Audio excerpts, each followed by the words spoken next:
Hello, good morning, good afternoon, or late afternoon. How are you guys doing? I'm here to talk to my, small business owners. That's who I want to talk to today.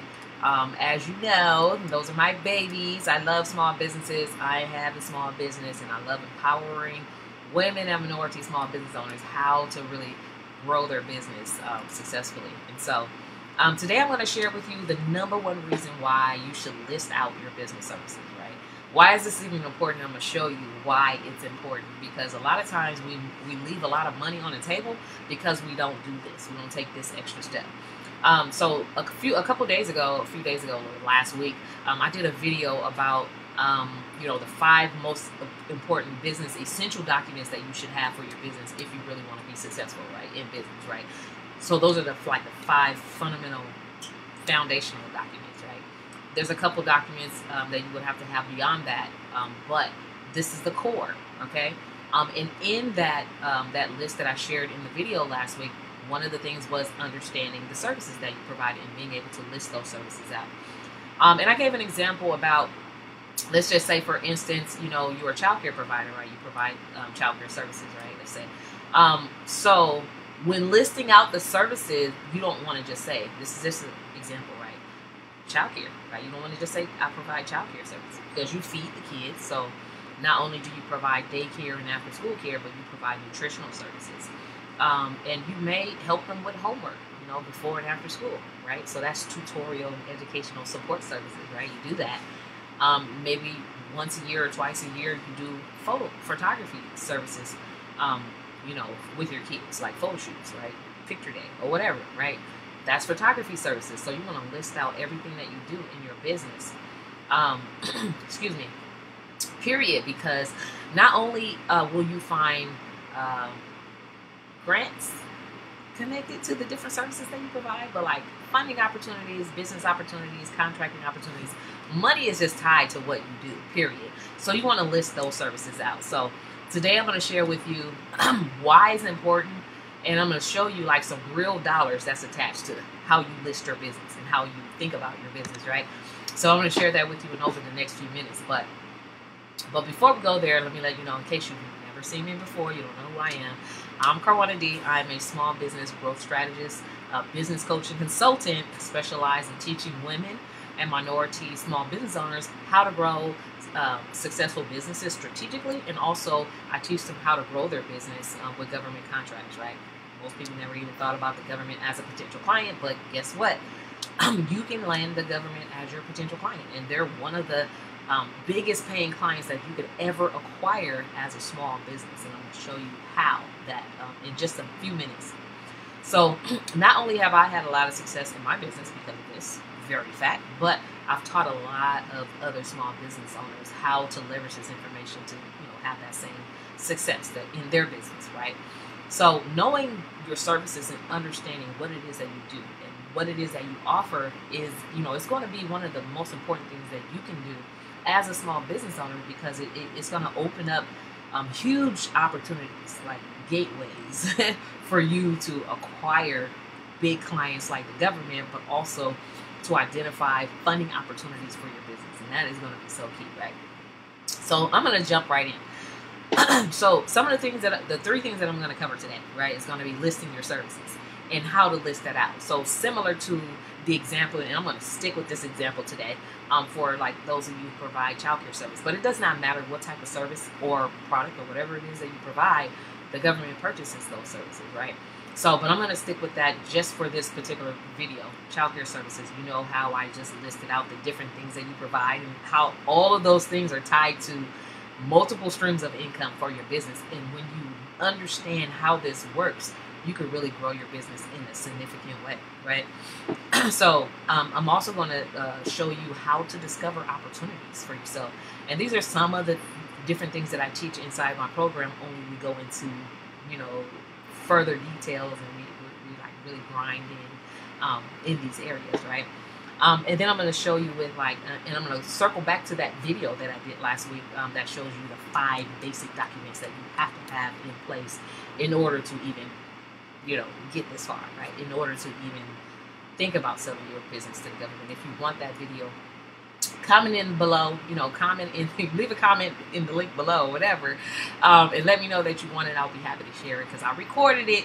But those basic documents is going to be the start, right? The start of what we're building today. Now, if you love what you see today, you'll definitely you want to get that checklist, right? So let me know in the video. I'll send out, that last week's video training that talks about the fundamental things, but also it gives you the full business document checklist that you need in order to do business with the government. So, which, trust me, they're documents that you should have anyway as a small business. When you're legitimately forming your business, like, you should have a business license anyway, right? You should have your EIN anyway. Those documents, you should have that. So anyway, without further ado, I'm going to do this demonstration, and you guys are going to see it live, of why I'm so passionate about this particular part of understanding the services that you offer, so you can understand your value as a small business. Because there's so many business owners that are leaving money at the table, and I'm going to show you some of those dollars, like, right here live. And just get ready. That's all I got to say, is just get ready. And I'm going to try to get through this really, really quickly over the next few minutes. So on this website, I'm at usaspending.gov right now, and I want to look at for the past 2 years, what have the government spent, right, on the services that I provide. Again, I'm going to hypothetically use the service for childcare provider, right? But like I said, any service, it does not matter, right? But I gave that example, so I'm going to stick to it. So I want to look at what does the government spend, right, on that. And we're looking at USA spending, which is like the United States. This is federal. This is federal, right? There's also spending on the state level, and there's spending on the local level, and those are all pools of income that you're leaving on the table. But look at this. So I'm going to look at, for the past year, I'm going to actually look at 2018 and 2017, right? Because the fiscal year for 2019 just began in October, so there's still until October of 2020, there's a lot of money on the table still. But let's look at what they've spent in the past, right? Closed years, right? So I'm going to look at, for the industry codes, this is where you put in the list of services that you provide. You have to know what those are before you get this far into your research. Sorry. So I'm going to say you provide, just let me see, daycare. Yeah, child daycare services, right? The government spends money on child and daycare services. Wow, you guys didn't know that, right? All right, now you do. Okay, so over the past 2 years, right, $4.2 million in 2017 and $4.3 million in 2018 on child care services. Now, of that, and why it's important for me to help you understand as a woman or minority small business owner, like, this is just business in general, like small businesses in general, right? This is who they spend with. It doesn't matter if you're a woman or minority. This is just in general. But I'm going to look at recipient type of a woman in a minority-owned business. I'm going to show you the numbers, right? So remember these numbers, $4.2 and $4.3 million in general to small businesses. How much goes to, or went to, minorities and women, right? Half. This is like more than half here, but in 2017, $2.1 million went to women and minority small business owners who provide child care services.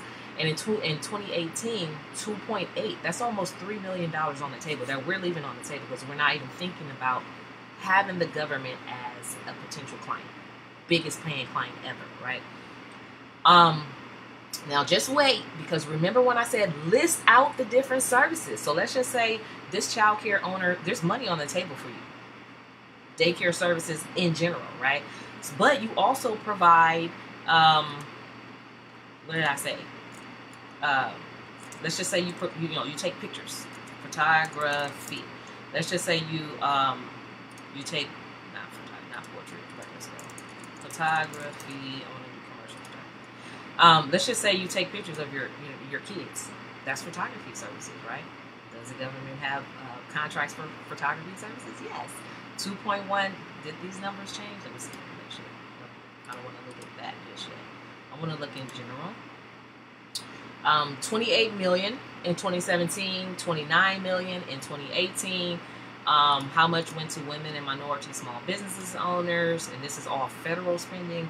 3.9 million in 2017, 1.5 million in 2018. That means there's a lot of room. It's a lot of money that was left on the table in 2018, right? That's because photographers and people who provide these services, they don't even know that the government has money for you, right? And what else? This is another stream of income for that one business, right? What else? What else did I say? Nutrition or food services. Let me see. I think it was food services. Okay. I'm just gonna put.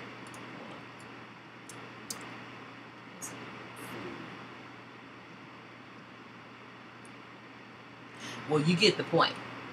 What else does childcare provide? Oh, tutorials. So tutoring. Okay. So tutorial services, like if you do before and after school tutorial services, we're talking about the same exact business, y'all. We're not even talking about a whole nother business. We're just pulling out services, right? And this is like tutoring. Like if you have a daycare or after school care, of course you do some homework sessions. So that's tutorial services. That's tutoring, right? So you're leaving money on the table because you don't know that this right here exists. So let's see. It's gathering and it's gathering. I'm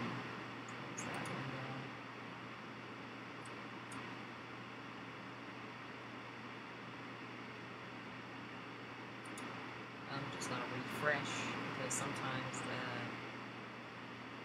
the internet could just be a little bit slow here.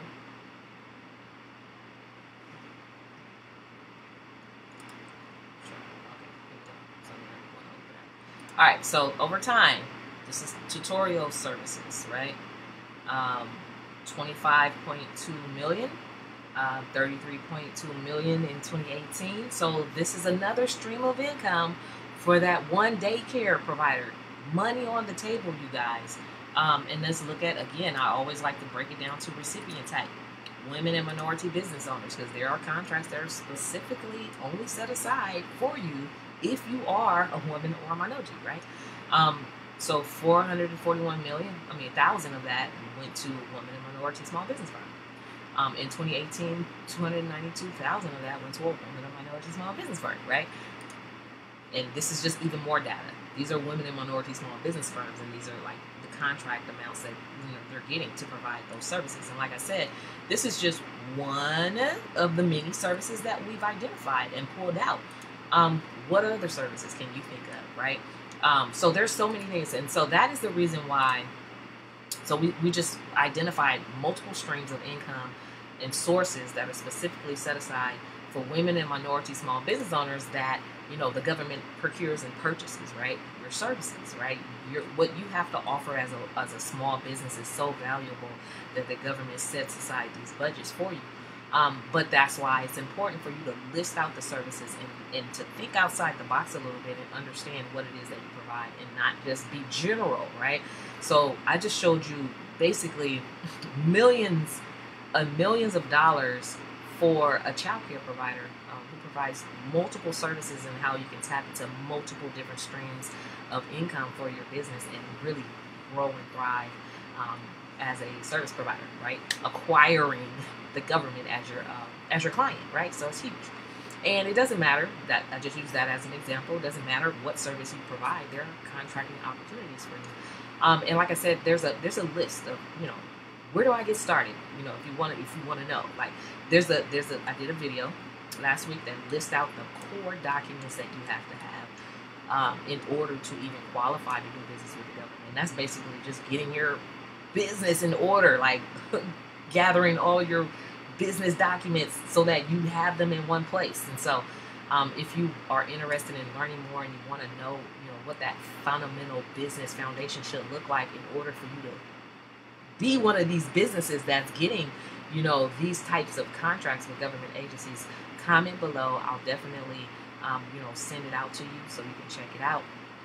Let's get together, let's talk. I love sharing information, you guys. So that is it for today. I just wanted to share a quick nugget with you guys so you can see what you're leaving on the table. Again, I love empowering women and minority small business entrepreneurs. But even if you're just a small business, like this information is definitely going to be key for you getting to your next level and understanding that there's a client out there that you have overlooked, and I'm here to show you who they are and how to get in their pockets. Right?